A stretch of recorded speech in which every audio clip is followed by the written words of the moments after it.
Qué bueno que usted esté con nosotros el día de hoy en esta conferencia apologética y teológica, en la cual vamos a responder a una pregunta relacionada con uno de los personajes, o si no, el personaje más influyente de toda la historia humana. ¿A quién me estoy refiriendo? Me estoy refiriendo al personaje de Jesús de Nazaret. Se ha hablado mucho sobre Jesús de Nazaret, se han escrito muchos libros a lo largo de la historia, e incluso se ha dividido la historia en antes de Cristo y después de Cristo. Bueno, para las personas que no me conocen, mi nombre es Samuel Cisternas y soy profesor de religión cristiana y también soy licenciado en teología. Y hace un par de años el Señor me ha colocado la inquietud de poder ahondar en el tema apologético. Muchas personas se podrán estar haciendo la pregunta y decir, ¿qué es la apología? Bueno, en términos simples, la apología es la defensa de una idea o de un concepto. En este caso, el concepto al cual nosotros nos estamos refiriendo es a el cristianismo y la existencia de la persona que fundó el cristianismo, que se llama Jesús. La palabra Jesús, el nombre Jesús, es una transliteración del hebreo al castellano, que quiere decir y se pronuncia como Yeshua. Y cuando nosotros decimos Jesucristo, lo que estamos diciendo es que Jesús es el Mesías. Y eso se le llama en el hebreo y se pronuncia Yeshua HaMashiach. Y en este día vamos a responder a la pregunta de cómo era la genética de Jesús el Mesías. A manera de introducción, tengo que decir de que este es un tema profundo y que usted tiene que abrir su mente y romper algunos de los paradigmas que ha tenido por años dentro de las congregaciones y dentro de la iglesia. También tiene que tener oídos circuncidados. En términos simples, usted debe escuchar esta conferencia para luego cotejarla con lo que dice las Sagradas Escrituras. Y comenzamos. La genética de Jesús. La genética.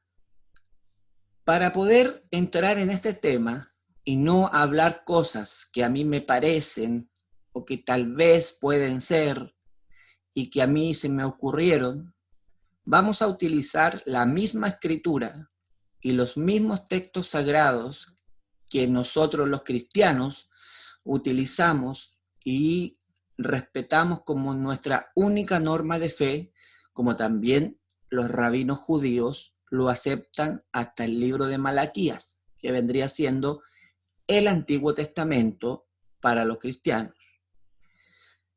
Vamos a ver nuestra primera referencia, que está en el libro del Génesis, capítulo 1, versículos del 11 al 12. Repito, Génesis, capítulo 1, versículos 11 al 12. Vamos a utilizar la versión Reina Valera 1960, puesto que es una de las versiones más conocidas y más utilizadas. El libro del Génesis es uno de los libros más antiguos escrito por Moisés, y la palabra Génesis en el griego significa fuente u origen, y en el hebreo significa en el principio. Ahora, ¿qué nos dice Génesis 1 al 12? Y dice de la siguiente forma. Versículo 11. Después dijo Dios, produzca la tierra hierba verde, hierba que dé semilla, árbol de fruto, que dé fruto según su género, que su semilla esté en él sobre la tierra. Y fue así. Produjo, pues, la tierra hierba verde, hierba que da semilla según su naturaleza, y el árbol que da fruto, cuya semilla está en él según su género, y vio Dios que era bueno. El contexto de este pasaje es la creación o la recreación del planeta Tierra, que ese es otro estudio que algún día lo vamos a ver.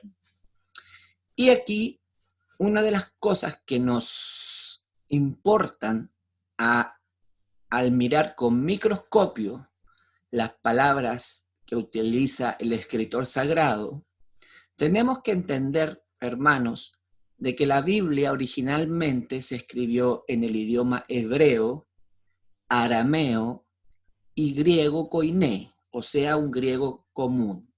La Biblia no se escribió en español, no se escribió en inglés como el Libro del Mormón, ni se escribió en italiano ni en francés.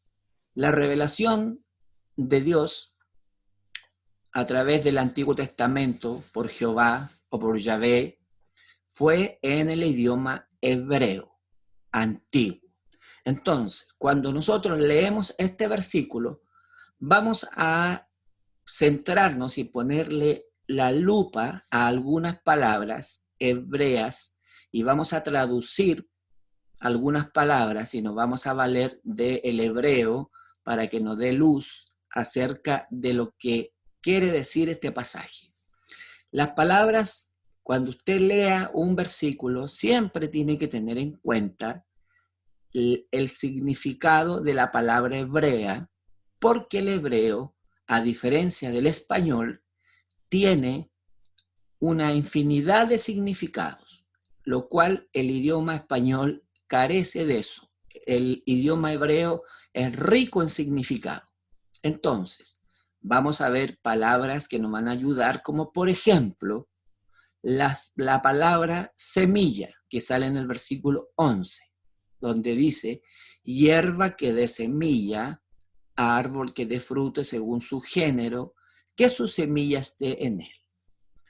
Bueno, la palabra semilla en el original hebreo se escribe y se pronuncia cera, con Z, cera. Así se pronuncia la palabra hebrea para semilla. ¿Y qué significa? La palabra semilla significa linaje, descendiente, semen y descendencia. Cuando nosotros leemos entonces el versículo, podríamos decir que después dijo Dios, produzca la tierra hierba verde, hierba que dé semilla o que dé semen o que dé un linaje.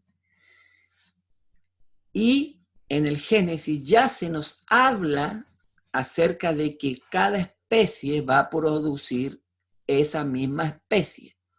Por lo tanto, hace 5.000 años, cuando Moisés escribió el Génesis, Moisés, inspirado por el Espíritu Santo, ya nos dio lo que ahora conocemos como la ley de la genética, que quiere decir que esta ley desploma la teoría de la evolución, puesto que la palabra cera significa descendiente, semen, linaje.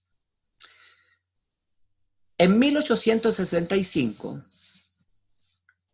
un señor llamado Gregorio Mendel, que era un monje austriaco, comenzó a hacer experimentos con chícharos y con algunos otros bichitos en su laboratorio, y él descubrió que cada organismo y cada ser que existe en el planeta tenía un material genético que lo hacía único. O sea, que si un elefante se cruza con un elefante, nunca va a nacer un león. Y si un cocodrilo se junta con otro cocodrilo, nunca van a ser una serpiente, puesto que traen un genoma o algo que hace que si un humano se junta sexualmente con otro humano, un hombre y una mujer, van a ser un ser humano.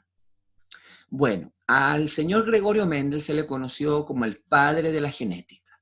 Ahora bien, en el 1953, el doctor Watson y el doctor Crick, que ganaron el premio Nobel de Ciencias, que entre paréntesis eran doctores e investigadores científicos cristianos, ellos descubrieron el ADN, que es el código genético hereditario que todos los seres humanos tenemos dentro de nosotros, que es una hélice donde van todos nuestros cromosomas y que definen nuestra personalidad, quiénes somos, heredamos los rasgos de nuestros padres, de nuestra madre, de antepasados que hemos tenido, etcétera, etcétera.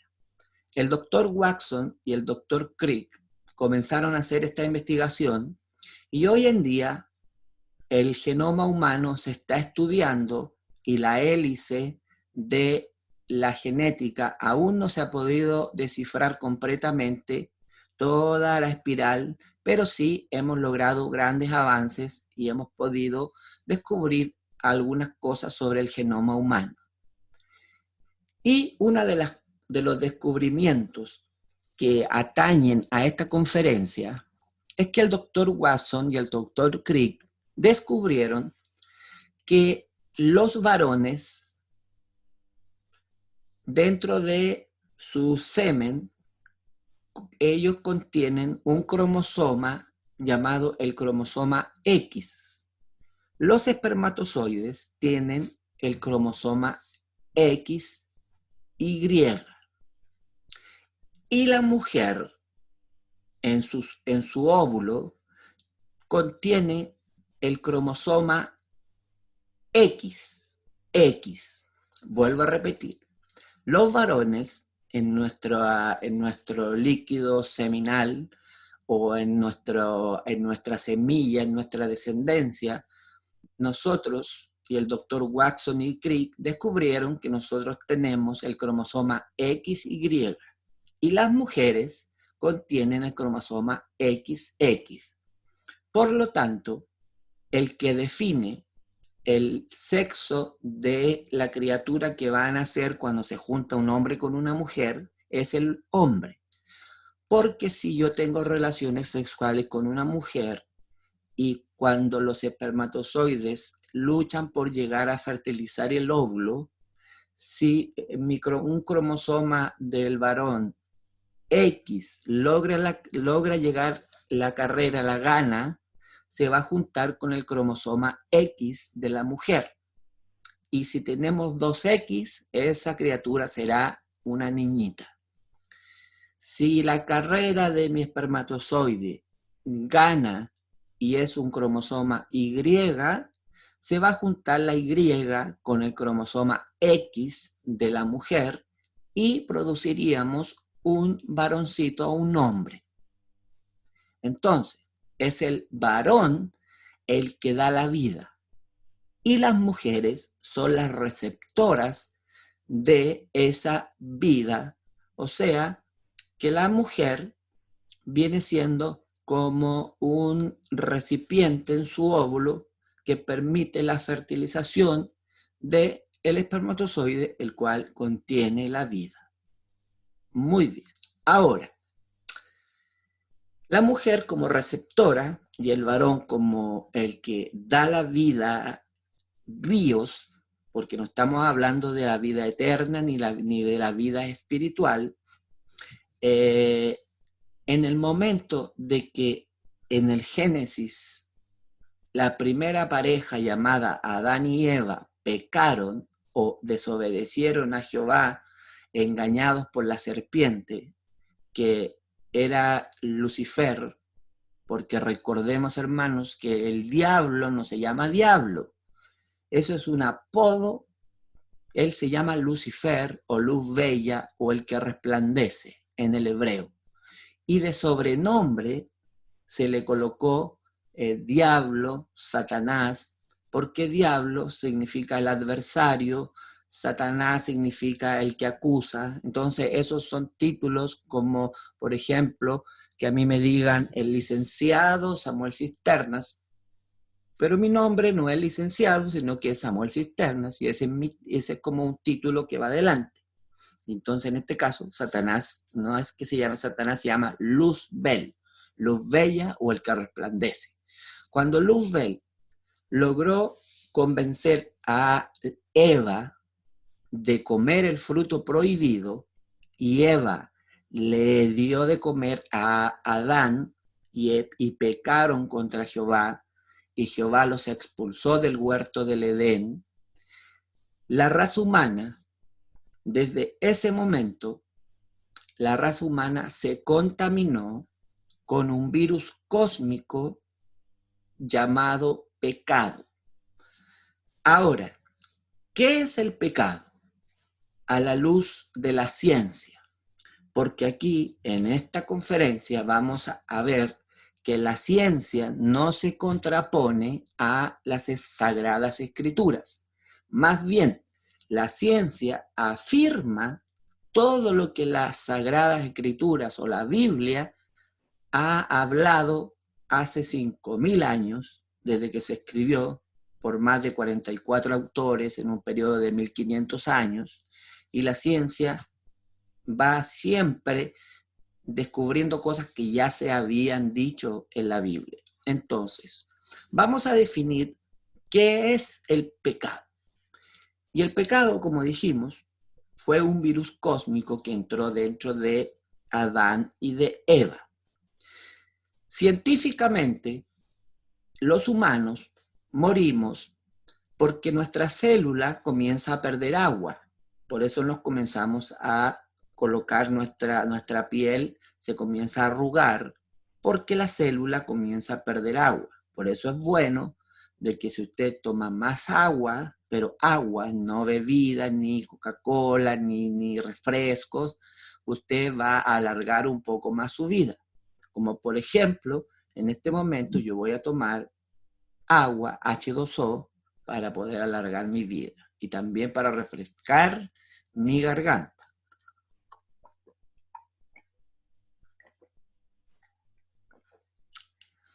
El pecado hace que nosotros muramos porque cuando ese virus cósmico llamado pecado entró en el humano, científicamente a eso se le llama la entropía o la segunda ley de la termodinámica. Voy a explicar qué significa la entropía y qué significa la segunda ley de la termodinámica. La entropía significa que el universo conocido o el cosmos, la Tierra y todo lo que está en ella, está sujeto a una ley de oxidación y de que se corroe. Por ejemplo, usted compra un auto o un carro nuevo y en un par de años el auto va a comenzar a ponerse viejo, hay que hacerle mantención, pintarlo. Si me compro una casa nueva, en 30 años, 20 años, esa casa va a comenzar a podrirse los cimientos, hay que hacerle una serie de mantenciones. Eso lo produce la entropía y la segunda ley de la termodinámica. Entonces, lo que entró dentro de Adán y de Eva fue la entropía, que la Biblia le llama pecado. Ahora, ¿cómo nosotros podemos respaldar todo lo que el hermano Samuel, que soy yo, está diciendo? Y no estoy hablando cosas que a mí se me ocurren. Lo vamos a respaldar bíblicamente, para lo cual vamos a utilizar este libro maravilloso llamado Las Santas Escrituras. Y vamos a ir al primer libro de la Biblia llamado Génesis, al capítulo 3, versículo 16 al 19. y vamos a ver qué es lo que el Espíritu Santo nos dice en relación a este tema. Y dice de la siguiente forma. Versículo 16 dice: después de que Adán pecó junto con Eva, que Eva le dio de comer el fruto prohibido a Adán, dice que Jehová Dios, o Yahvé, o Yahweh, le dijo, tomó a la mujer y a la serpiente, y dijo, a la mujer les dijo, multiplicaré en gran manera los dolores en tu preñez. Con dolor darás a luz los hijos. Tu deseo será para tu marido, y él se enseñoreará de ti. Y al hombre dijo, por cuanto desobedecisteis a la voz de tu mujer, por cuanto obedecisteis a la voz de tu mujer, y comiste del árbol de que te mandé diciendo, no comerás de él, maldita será la tierra por tu causa. Con dolor comerás de ella todos los días de tu vida. Espinos y cardos se producirán y comerás plantas del campo. Con el sudor de tu rostro comerás el pan hasta que vuelvas a la tierra, porque de ella fuiste tomado, pues polvo eres y al polvo volverás.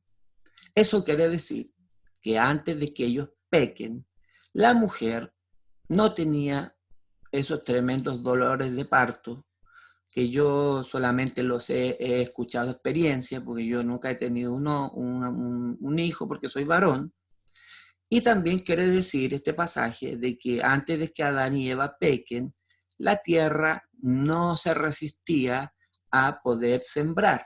Ahora, si nosotros compramos un campo, una tierra, nosotros tenemos que hacer todo un proceso para poder sembrar algún tipo de semilla, como por ejemplo arar la tierra, dar la vuelta, colocarle semilla, fertilizarla y hacerle todo un proceso.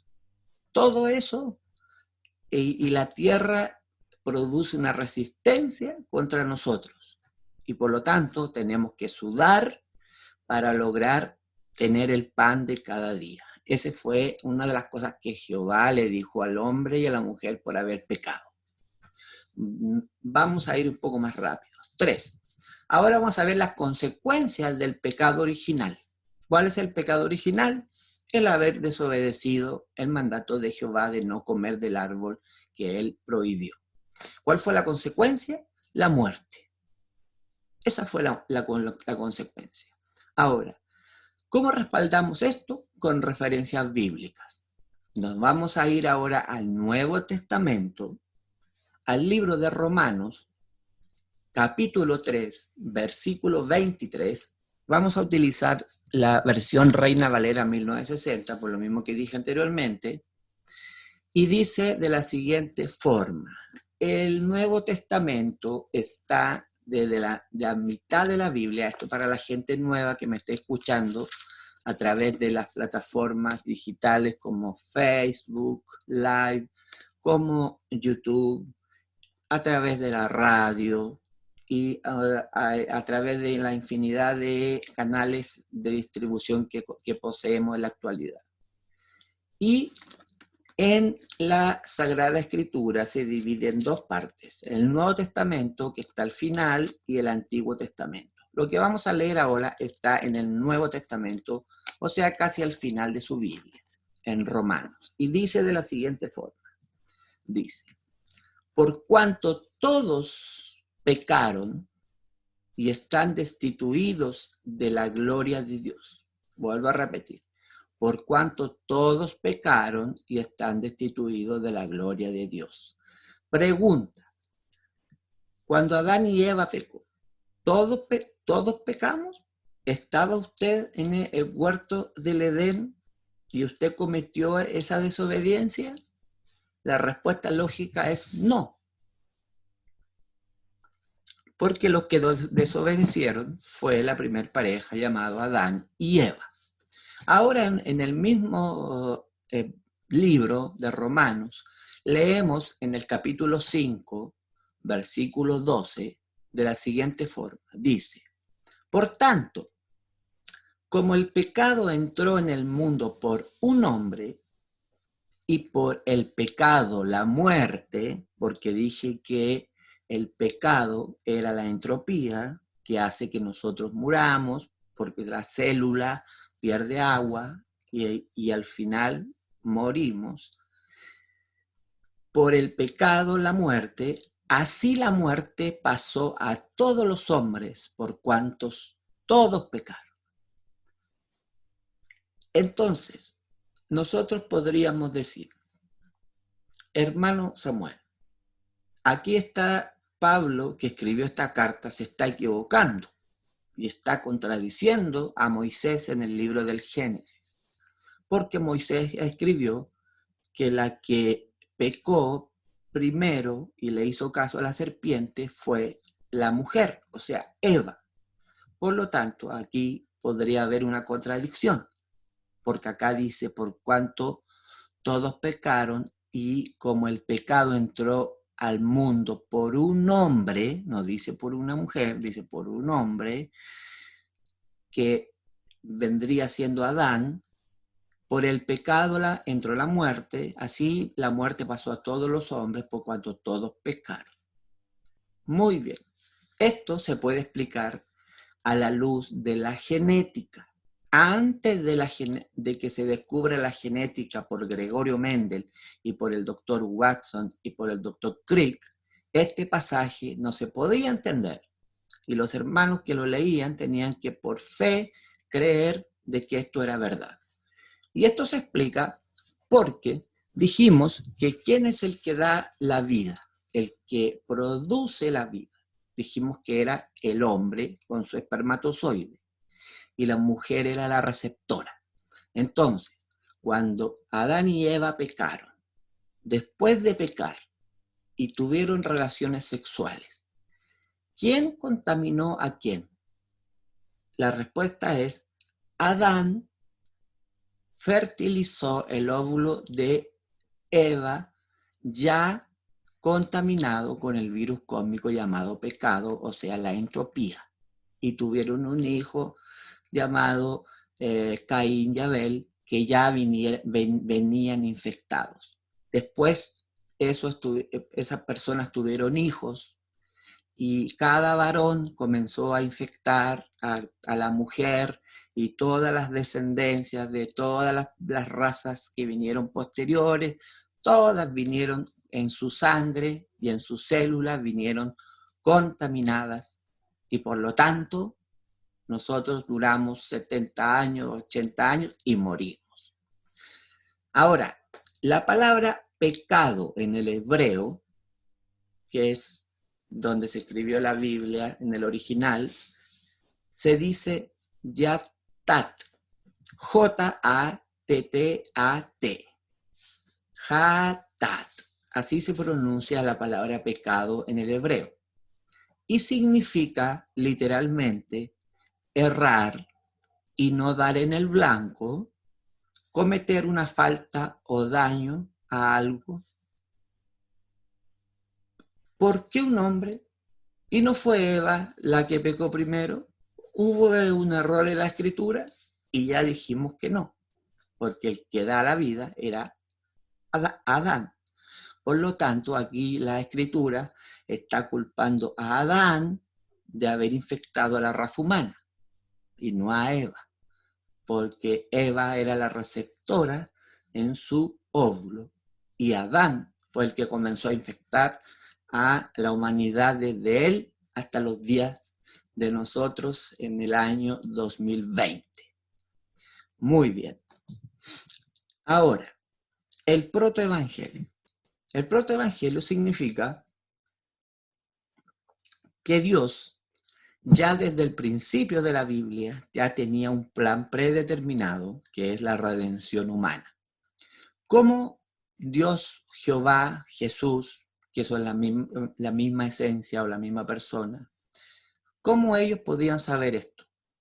Lo podían saber porque nosotros, los seres humanos, vivimos en el tiempo.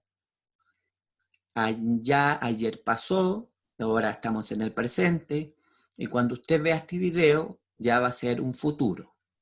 Pero Dios vive en la eternidad, donde no hay tiempo, donde no hay un principio y donde no hay un final. Es por eso que Jesús dijo, yo soy el alfa y la omega, el principio y el fin. Porque el alfa significa, es la primera letra del abecedario griego y la omega es la última letra del alfabeto griego. En el Génesis también Jehová dijo, yo soy el Aleph y el Tab. O sea, soy la primera letra del alefato hebreo y soy la última letra. Son el principio y el fin del tiempo. Pero ellos viven en la eternidad. Por lo tanto, en su eternidad, ellos ya conocen todo lo que va a pasar en el tiempo que nosotros vivimos. Y ahora vamos a ver referencias bíblicas para poder sustentar el protoevangelio, que se hablaba ya en Génesis. Y vamos a ir a Génesis, capítulo 3, versículo 15 de la Reina Valera 1960. Y dice de la siguiente forma. Y pondré enemistad entre ti y la mujer, y entre tu simiente y la simiente suya. Esta te herirá en la cabeza, y tú le herirás en el calcañar. Por tanto, vamos a ver que esto que estamos leyendo es el mismo contexto de lo que hemos estado hablando, de cuando Adán y Eva pecaron y comieron del fruto prohibido. Después de que comieron del fruto prohibido, Jehová llamó a la serpiente, que venía siendo Satanás o el diablo o Lucifer, y lo colocó en un lugar, y a Eva la puso acá, en el sillón de los acusados, y le pronunció estas palabras, y le dijo a Satanás, y pondré enemistad entre ti, o sea, entre ti, Satanás, y la mujer, que era Eva. Pero él estaba hablando de todas las mujeres, desde Eva hasta los días de hoy. Y entre tu simiente, o sea, entre la simiente de Satanás y la simiente tuya. ¿Quién es esa tuya? Es la mujer. Esta te herirá en la cabeza, o sea, la simiente de Satanás, de la mujer, perdón, la va a herir en la cabeza y la simiente de Satanás te va a herir en el calcañar. Repito, esta te herirá en la cabeza. ¿Quién es esta? Es la simiente de la mujer. Va a herir a la simiente de Satanás en la cabeza y la simiente de Satanás la va a herir en el calcañar. Pregunta, ¿qué es más mortal? ¿Que a ti te hieran la cabeza con un balazo o que te golpeen con algo contundente en tu cabeza? ¿O que alguien te muerda el calcañar, que vendría siendo acá abajo en donde tenemos nosotros el talón de Aquiles, en nuestros pies abajo llegando a la planta del pie, y que alguien te tome y te haga una herida? ¿Qué es más mortal? La respuesta es el golpe en la cabeza. Y cuando Jesucristo murió en la cruz, la simiente de Satanás pensó que ganó, pero en realidad él hirió a la simiente de la mujer en el calcañar solamente, porque sabemos que Jesús murió, pero al tercer día resucitó. Por lo tanto, el Mesías no podía nacer de un espermatozoide humano. ¿Por qué no podía nacer de un espermatozoide humano? Porque ya expliqué de que los espermatozoides de los varones desde Adán, después de caer o de desobedecer, venían todos infectados. Y el Mesías, o el ungido, o el Cristo, no podía nacer de un óvulo, de un espermatozoide humano normal. Y un óvulo de una mujer. Por lo tanto, para corregir ese problema, Jehová, Dios o el Eterno, tuvo que arreglar ese pequeño detalle, porque si José hubiese tenido relaciones sexuales con María y hubiese nacido Jesús producto del espermatozoide de José y del óvulo de María, hubiese nacido un Jesús contaminado con el virus del pecado, y primero tendría que haber muerto él por su pecado para después poder morir por nuestros pecados de nosotros. Por lo tanto, Dios o Jehová envió un espermatozoide de fuera del planeta donde él vive, que fertilizó el óvulo de María y nació ese santo ser llamado Jesús o Yeshua en el hebreo. Por lo tanto, Jesús era un mitad Dios y mitad hombre normal. ¿Por qué no podía ser un hombre normal? Por lo que dije anteriormente, que tendría que haber muerto por sus pecados y después por los de nosotros. ¿Por qué él era un Dios hombre? Porque el espermatozoide que fecundó el óvulo de su madre llamada Miriam, porque no se llama María, se llama Miriam, era un espermatozoide extraterrestre. No estoy diciendo que era un espermatozoide marciano, estoy diciendo extraterrestre, porque ¿de dónde vino ese espermatozoide? ¿Vino desde dentro de la Tierra o vino de fuera de la Tierra? La respuesta es, vino fuera de la Tierra, por lo tanto, era un espermatozoide extraterrestre. Y cuando Jesús nació, Jesús era mitad humano y mitad extraterrestre. Es lógico. Entonces, cuando el Mesías nació, Dios hizo esa solución. Ahora, vamos a leer el nacimiento de Jesús en las Sagradas Escrituras para sustentar lo que yo estoy diciendo.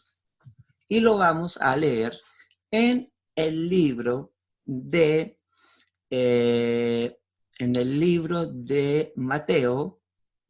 Mateo, capítulo 1, versículo del 18 al 21. Mateo 1, del 18 al 21. Como título lleva Nacimiento de Jesucristo. Y dice así: el nacimiento de Jesús, el Cristo o el Mesías, fue así. Su madre, María o Miriam, estaba comprometida para casarse con José, pero antes de unirse a él, resultó que estaba encinta por obra del Espíritu Santo. Cuando dice antes de unirse a él, la Biblia se está refiriendo a unirse sexualmente.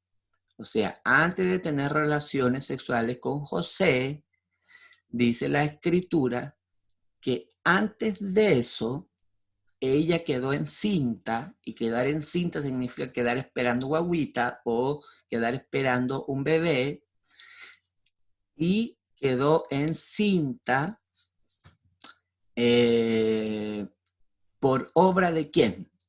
¿De un humano de la tierra? No, por obra del Espíritu Santo de Dios. ¿Dónde habita ese Espíritu Santo? En ese momento habitaba fuera de la tierra, porque el Espíritu Santo llega a la tierra después del Pentecostés, libro de los Hechos, capítulo 2, ya esa es otra historia y otra prédica. Y dice, como José, su esposo, era un hombre justo y no quería exponerla a vergüenza pública, resolvió divorciarse de ella en secreto. Para entender esto tenemos que entender el contexto de los judíos de la época. Cuando se encontraba una mujer que tuvo relaciones sexuales antes de casarse o cuando estaba desposada, la ley de Moisés permitía que a esa mujer la saquen a la plaza pública y la apedreen y la maten.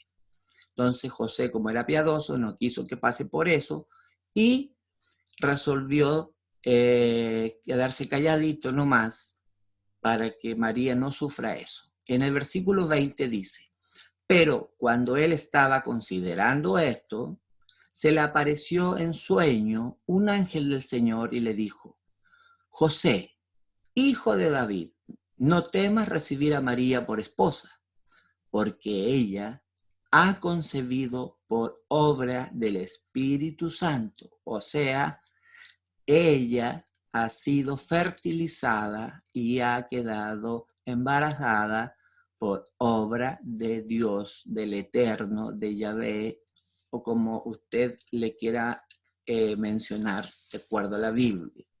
Le dijo el ángel a José. Entonces le dijo: no temas de recibir a María, porque ella no te ha engañado, eso es lo que está diciendo, sino que ha concebido por obra del Espíritu Santo.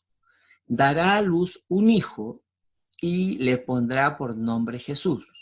En aquellos tiempos, el varón o el esposo era el que decidía el nombre del hijo. En este caso, es Dios, a través del ángel, quien elige el nombre Jesús, porque él salvará a su pueblo de sus pecados. La palabra y el nombre Jesús deriva de una raíz etimológica que significa Josué también, y que viene como Jehová salva.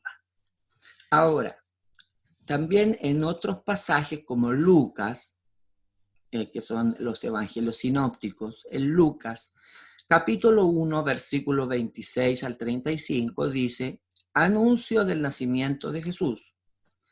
Y dice: al sexto mes el ángel Gabriel fue enviado por Dios. Aquí estamos leyendo la misma historia, pero vista desde otro ángulo. Dice: al sexto mes el ángel Gabriel fue enviado por Dios a una ciudad de Galilea llamada Nazaret, a una virgen desposada con un varón que se llamaba José, de la casa de David, que es un punto importante. Y el nombre de la virgen era María, o Miriam en el hebreo. Y entrando el ángel en donde ella estaba, dijo: salve, muy favorecida, el Señor es contigo, bendita tú entre las mujeres. Mas ella, cuando le vio, se turbó por sus palabras, y pensando, ¿qué salutación sería esta? Entonces el ángel le dijo: María, no temas, porque has hallado gracia delante de Dios. Y ahora concebirás en tu vientre y darás a luz un hijo, y llamarás su nombre Jesús o Yeshua. Este será grande, o sea, Jesús o Yeshua, este será grande y será llamado Hijo del Altísimo. ¿Por qué se va a llamar Hijo del Altísimo? Porque no se le podía llamar hijo de José, porque José no había tenido nada que ver en esta fecundación, sino que el que fecundó a María fue el Espíritu Santo de Dios, o en términos simples, Dios, el Eterno, el Padre. Entonces, este será grande y será llamado Hijo del Altísimo, y el Señor Dios le dará el trono de David su padre, y él reinará sobre la casa de Jacob para siempre, y su reino no tendrá fin. Entonces María dijo al ángel: ¿cómo será esto? Pues no conozco varón. Cuando María dijo, pues no conozco varón, está diciendo, pues yo, ¿cómo puede ser que yo voy a tener un hijo si yo todavía no me he acostado ni tenido relaciones con ningún hombre? Entonces, no puede ser que yo quede esperando un bebé, un niño, si todavía no he tenido relaciones con un hombre. Entonces, respondiendo el ángel le dijo: el Espíritu Santo vendrá sobre ti, o sea, va a venir un espermatozoide de fuera del planeta, y el poder del Altísimo te cubrirá con su sombra, por lo cual también el santo ser que nacerá será llamado Hijo de Dios. ¿Por qué? Porque el espermatozoide y el semen que iba a fecundar el óvulo de María iba a ser de Dios o del Altísimo. Por lo tanto, Jesús iba a ser llamado Hijo del Altísimo. Muy bien. Referencias bíblicas para esto. Génesis 3:15, el protoevangelio. Y dice: y pondré enemistad entre ti y la mujer, y entre tu simiente y la simiente suya. Esta te herirá la cabeza y tú le herirás en el calcañar. Ya lo expliqué. Ahora dice, por lo tanto, el Mesías no podía nacer de un espermatozoide humano o un óvulo normal. La solución ya la dijimos. ¿Cómo fue que Dios arregló ese problema? Ahora, cuando nosotros vemos todas estas evidencias que corroboran los relatos bíblicos del Nuevo Testamento y del Antiguo Testamento, o de la Tanaj hebrea, porque los judíos se le llama la Tanaj, también se le llama la ley de Moisés, los escritos, los profetas, podemos llegar a ciertas conclusiones. Y con esto voy cerrando la exposición y esta conferencia llamada La genética de Jesús. Referencias bíblicas para apoyar todo lo que yo estoy diciendo. Libro de Levíticos, capítulo 17, versículo 11. El libro de Levítico está al principio de la Biblia, en los primeros 5 libros que escribió Moisés. Vamos a utilizar la versión Reina Valera 1960. Versículo 11 dice, porque la vida de la carne en la sangre está, y yo os la he dado para hacer expiación sobre el altar por vuestras almas. Y la misma sangre hará expiación de la persona. Aquí está diciendo este versículo que la vida de nosotros estamos vivos porque dentro de la sangre es la que nos da la vida.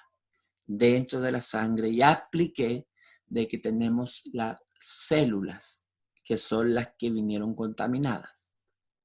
Y dice, palabra viva, y esa sangre estará sobre el altar y hará expiación por vuestras almas. Recordemos que en el Antiguo Testamento solamente se cubrían los pecados ofreciendo sacrificios de animales puros, y Jehová cubría el pecado del pueblo por un año con el sumo sacerdote que entraba al lugar santo donde estaba el arca del pacto de la alianza, y era el día de la expiación.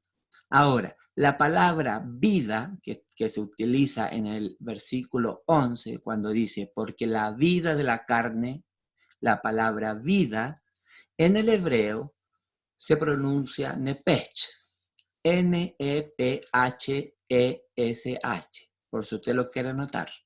La palabra vida en el hebreo se pronuncia nepech y significa literalmente alma, asiento de las emociones y las pasiones. Tenemos que recordar que nosotros, en esencia, somos un espíritu, que tenemos un alma, que son el asiento de las emociones, y vivimos dentro de un cuerpo. Vuelvo a repetir, nosotros, al final de cuentas, somos un espíritu que contiene un alma, que son las emociones, y vivimos dentro de un cuerpo. En conclusión, la sangre de Jesús el Mesías era molecularmente diferente a todas las demás sangres de los seres humanos. ¿Por qué?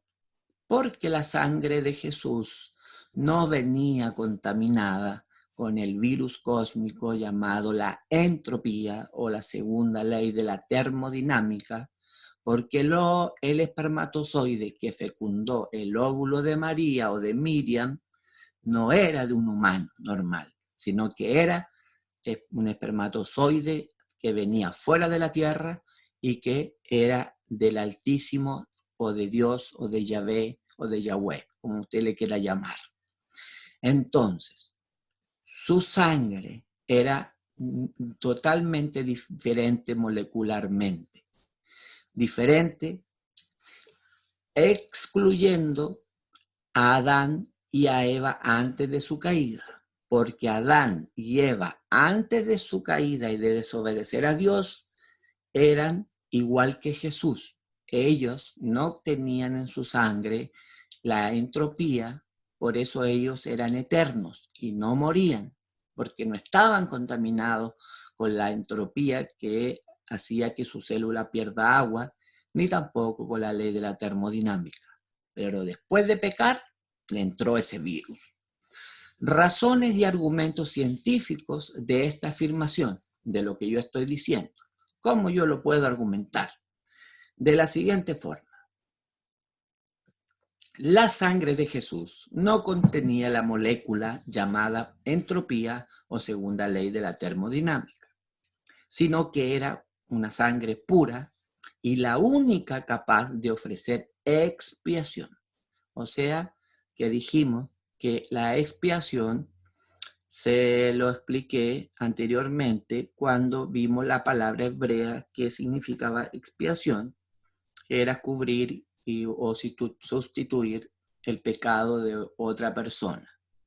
Entonces, conclusiones final para terminar con esta conferencia apologética. La palabra expiación en hebreo se pronuncia kapar, con K de kilo, A-P-R-A-R. Y su significado en español es cubrir, reconciliar, expiar, apaciguar o aquietar, purgar o limpiar. O sea, el objetivo del plan de redención, que voy a explicar qué es la redención, que es una palabra que hemos escuchado en las iglesias por años, pero mucha gente no sabe qué significa la palabra redención. La palabra redención es de una raíz hebrea que significa literalmente volver al estado natural de las cosas. Vuelvo a repetirlo. La palabra expiación significa volver a algo, al estado natural de cómo era al principio. Entonces, la redención humana, su objetivo final es volver a hacer que el hombre sea igual como era antes de pecar o de desobedecer a Dios. O sea, que nosotros volvamos a ser seres humanos como éramos al principio, como Adán y Eva en el huerto del Edén antes de pecar. ¿Y cómo se obtiene eso? Se obtiene mediante la sangre de Jesús, porque su sangre era pura molecularmente. Es por eso que ninguna otra sangre, ni ningún otro sacrificio de personas que se han clavado en la cruz, ni han hecho mandas, ni han hecho todo tipo de cosas, ni han hecho obras buenas para tratar de salvarse, sirve. Porque lo único que sirve es la sangre de Jesús, que era una sangre limpia, genéticamente hablando. Y como decía el versículo, que la vida de la carne, o sea, la vida del humano, en la sangre está. Y yo os les he dado para hacer expiación sobre el altar por vuestras almas. O sea, sin derramamiento de sangre no hay remisión de pecado. En el Antiguo Testamento se derramaba la sangre de animales puros e inocentes. Pero para hacerlo una vez y para siempre, tuvo que venir el Mesías con su sangre pura y hacer una expiación de sangre, que era la única forma, y poder así cubrir y darnos una salvación de redención o de volver a nuestro estado natural después de nosotros morir y resucitar. Porque recordemos que Jesús murió, pero Jesús resucitó con un cuerpo diferente, donde él podía comer, donde él podía tomar agua. Él tenía un cuerpo, Tomás lo tocó, le colocó los dedos en el costado, o sea, no era un espíritu que no era corpóreo. Entonces, para finalizar, tenemos que decir de que Jesús era molecularmente, sanguíneamente diferente a nosotros. Y quiero terminar con una pregunta que dice de la siguiente forma.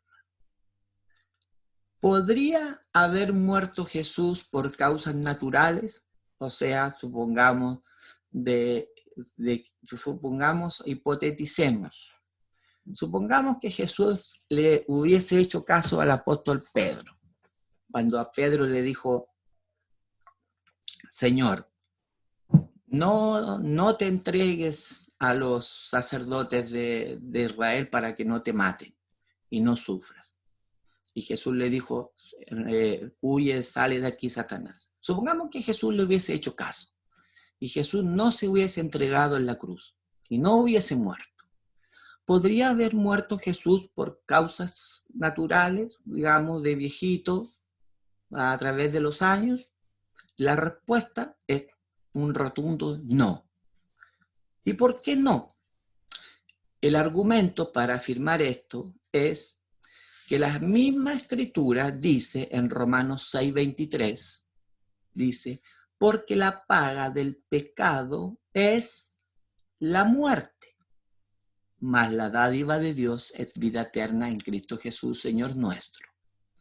En Hebreos 4:15 dice, porque no tenemos un sumo sacerdote que no pueda compadecerse de nuestras debilidades, sino que fue tentado en todo, está hablando de Jesús, sino que Él fue tentado en todo, según nuestra semejanza como hombre, pero sin pecado.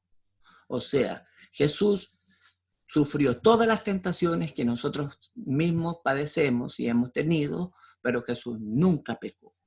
Si la paga del pecado es la muerte y Jesús nunca pecó, ¿podría Jesús haber muerto por causas naturales? No, porque si la consecuencia de pecar es la muerte y Jesús no pecó, Él no podía morir biológicamente. Y si no se hubiese entregado en la cruz, Jesús en este momento estaría vivo en el Medio Oriente de 33 años y todavía viviendo su vida.